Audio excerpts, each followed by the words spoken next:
বন্ধু, কালকা তোর বাড়ি গিয়া তোর ডায়েরির পাতা উল্টাইয়া এক পৃষ্ঠায় দেখলাম, ওখানে লিখা আছে কালকার দিনের কথা। আমি কোন দিন ভুলবো না।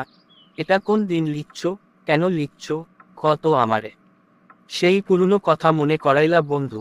কয়েকদিন আগে আমি ওই লেখার দিকে 1 ঘন্টা তাকিয়েছিলাম, তারপরও আমি কিছু মনে করতে পারি নাই এটা কোন দিন লিখছি বা কেন লিখছিলাম।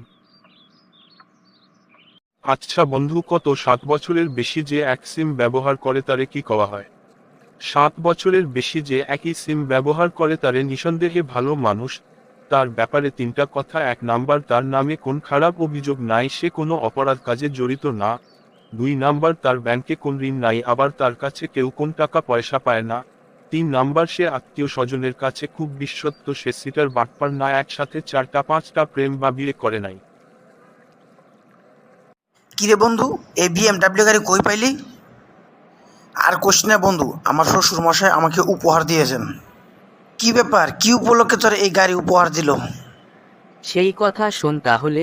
আমার শাশুড়ির আমরা 3জন মেয়ের জামাই। শাশুড়ি আমাদের 3জন জামাইকে পরীক্ষা করার জন্য আমাদের শাশুড়ি পানিতে ঝাঁপ দিল। আমার বড় জন শাশুড়িকে উদ্ধার করলো, সেই জন্য শাশুড়ি সেই জামাইকে একটা গাড়ি দিল। পরদিন মেঝো জামাইয়ের সামনে পানিতে ঝাঁপ দিল, সেই দিন মেঝো জামাই শাশুড়িকে উদ্ধার করলো, তখন তাকে একটা মোটর সাইকেল দিল। এর পরদিন আমার সামনে পানিতে ঝাঁপ দিল। আমি চিন্তা করলাম, প্রথম জন পেল গাড়ি, দ্বিতীয় জন পেল মোটর সাইকেল, আমার জন্য পড়ে আছে শুরু সাইকেল। তাই আমি শাশুড়িকে বাঁচাতে গেলাম না, তখন শাশুড়ি পানিতে ডুবে মারা গেল। সেই আনন্দে শ্বশুর মশাই আমাকে বিএমডাব্লিউ গাড়ি উপহার দিলেন। এই শোনো, আব্বাজান আগামীকাল লন্ডন থেকে দেশে আসতেছে, তোমার জন্য কি আনতে বলবো? আমার জন্য লন্ডন থেকে লন্ডনের 2 কেজি মাটি আনতে বলো। তুমি কি পাগল হয়ে গেলে? মাটি দিয়ে তুমি কি করবা?